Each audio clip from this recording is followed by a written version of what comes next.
Hi friends, ഈ സെൻറ്റാങ്കിളായിട്ടും ഡൂട്ടിലായിട്ടൊക്കെ നമ്മൾ ചെയ്യുന്ന എന്തിനു വേണ്ടിയിട്ട് ഈ ആങ്സൈറ്റിൻ്റെ ലെവലൊന്ന് കുറയ്ക്കാൻ വേണ്ടിയിട്ടും കോൺസെൻട്രേഷൻ കൂട്ടാൻ വേണ്ടിയിട്ടും ഒക്കെ അല്ലേ. ഇതിനൊക്കെ വേണ്ടി തന്നെയായിരുന്നു ഞാൻ ഈ സെൻറ്റാങ്കിളായിട്ട് സ്റ്റാർട്ട് ചെയ്തിരിക്കുന്നു. എൻ്റെ കോൺസെൻട്രേഷൻ കൂടി, അതൊരു സത്യമാണ്.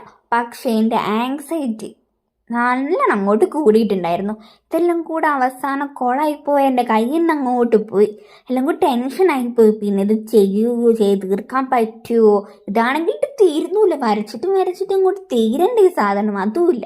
എല്ലാം കൂടി കൊളായിപ്പോയാൽ ഞാനെല്ലാം കൂടി എൻ്റെ ക്രിയേറ്റീവായിട്ടുള്ള ഐഡിയാസൊക്കെ വെച്ചിട്ട് ഞാനെല്ലാം കൂടെ അത് പാച്ചപ്പ് ആക്കി എടുത്തിട്ടുണ്ട്. എല്ലാം കൂടെ കടന്നും മലന്നും ഇരുന്നും ഒക്കെ ചെയ്തിട്ട് ഞാൻ ഈ ക്യാൻവാസ് മൊത്തം ഞാനൊന്ന് ഫുൾ കളർഫുൾ ആക്കാൻ വേണ്ടി ശ്രമിച്ചിട്ടുണ്ട്. പക്ഷെ പെർഫെക്റ്റ് ആയിട്ടില്ല എന്ന് എനിക്ക് നന്നായിട്ട് അറിയാം. A very expert once a beginner എന്നൊക്കെ പറയില്ലേ, ഏകദേശം അതൊക്കെ തന്നെയാണ് സംഭവം. ഇനി എക്സ്പേർട്ട് ആവാൻ വേണ്ടി ഞാൻ ബിഗിൻ ചെയ്യുന്നല്ലേ ഉള്ളൂ. ഇനി എന്തായാലും ഇതുപോലുള്ള ക്രിയേറ്റീവ് ഐഡിയാസിന് വേണ്ടിയിട്ട് എൻ്റെ ഈ ചാനൽ ഒന്ന് സബ്സ്ക്രൈബ് ചെയ്തേക്കണേ.